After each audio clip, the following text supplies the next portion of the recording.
Assalamu alaikum, barka da zuwa tashanmu mai suna Hausa Fashion TV. A yau za mu nuna muku ƙarashin yadda ake ɗinka 8 pieces skirt. So idan kai sabon zuwa ne kar ka manta ka danna subscribe domin ka ci gaba da samun bidiyoyinmu idan mun sake. So kamar yadda kuke gani a baya mun tsaya inda ake sa lining, to yanzu mun goge za mu ci gaba da yadda za ku ƙarishi haɗa skirt ɗin. To kamar yadda kuke kallo, wannan bayan skirt ɗin ne na yi shaidan inda zan ɗinka da wurin da zip ɗin zai tsaya inci 9 daga waist kenan. To yanzu zan zo in fara ba da shape ɗin skirt ɗin, zan juya shi saboda ku gani da kyau. Zan yi ta baya.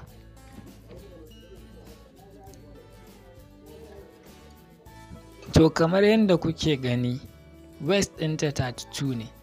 To bara ka sa 32 a nan ba, zan sa 37.5 kenan a raba hudu. To sai nan sai in sa inci 2 daga waist, sai in yanka cuff ɗin wurin ciki kenan. Shine zai sa skirt ɗin in an sa ba zai ringa tattarewa a ta wurin cikin mace ba.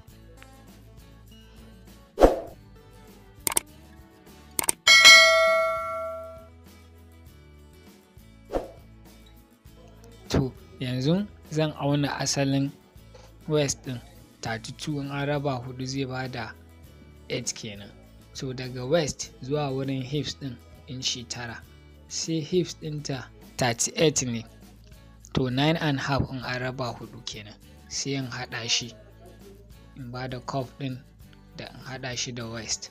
To daga waist ɗin zuwa inda daga nan ne skirt ɗin zai fara buɗewa inci 18 kamar yadda muka sa wurin yanka. Sai mu ci gaba da bashi shape haka yadda zai bi shape ɗin skirt ɗin.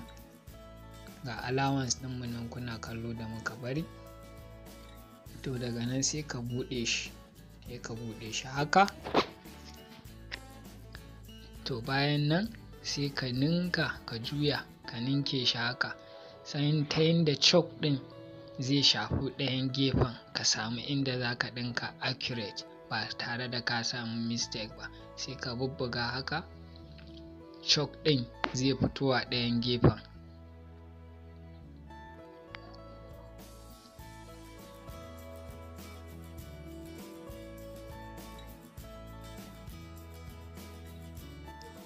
Yauwa, to kamar yadda kuke gani, kun gani ɗayan gefen ma ya samu chalk. Yauwa, sai kawai yanzu sai ka ɗauka bayan, mun riga dama mun yi shaidan inda zip ɗinmu zai tsaya. To sai ka haɗa bayan, za ka haɗa daga baya ne za mu zo mu farke mu saka zip ɗin. To amma yanzu za mu haɗe shi. In mun je wurin za mu yi stitch, za mu yi back stitch. Yauwa, nan ne zip ɗinmu zai tsaya kenan. Za ku iya sa 10, za ku iya sa, ya danganta da hips ɗin mace, ya zama waist ɗin zai wuce in ta saka ya zama hips ɗin zai wuce kai.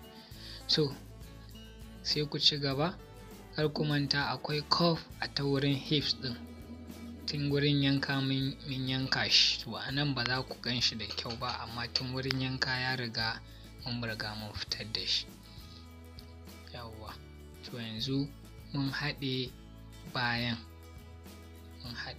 skirt ɗin. Yawwa, sai ka buɗe shi, ka ɗan goggoge da hannu.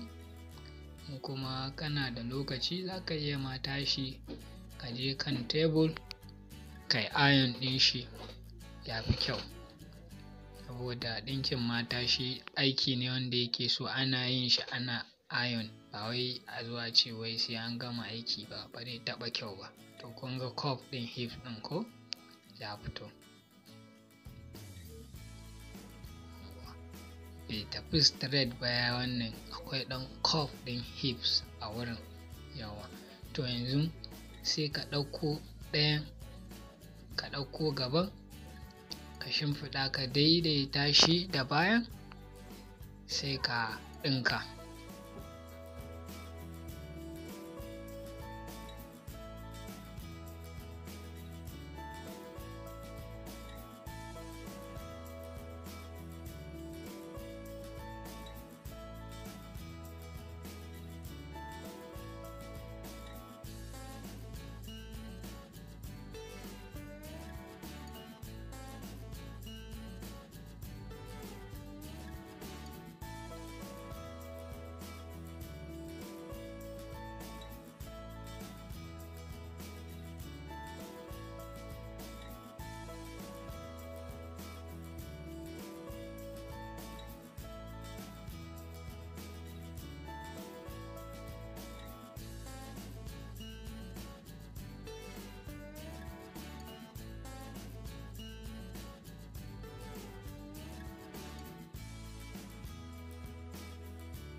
To yanzu bayan ka gama haɗa gefe ɗaya, to ɗayan gefen za ka fara haɗa shi ne ta ƙasa, zai fi kyau, saboda ka haɗa shi ta wurin chalk ɗin.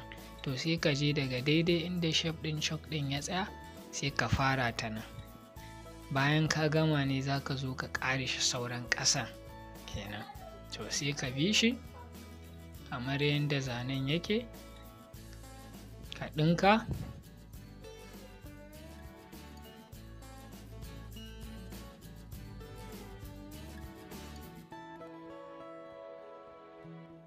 Bayan ka kai ƙarshe ne kamar haka, to sai ka juya shi, sai ka ƙarisa inda baka ɗinke ba, tunda wancan baka fara daga ƙasa ba, to sai ka fara daga inda ya tsaya, sai ka yi shi zuwa karashen ƙasan kenan, kamar yadda za ku gani yanzu kenan. To daga daidai inda ka tsaya a nan, sai ka bi shi, sai ka ƙarisa zuwa ƙarshen skirt ɗin.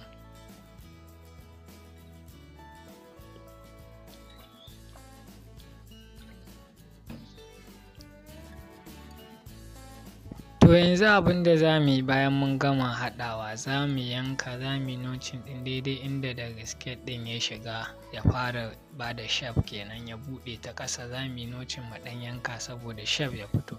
To kun gani mun gama. Abin da ya rage shine kalmasan ƙasan skirt da sa zip da band. Akwai bidiyon mu da muka yi wannan, za mu sa muku shi a description ɗin wannan bidiyon. In ba ku kalla ba, sai ku je ku kalle shi na yadda ake sa waistband a skirt kenan. To idan ba ku yi subscribe ba, kar ku manta ku yi subscribe. Sannan kuma idan kuna da tambaya, za ku iya yi mana a ta comment.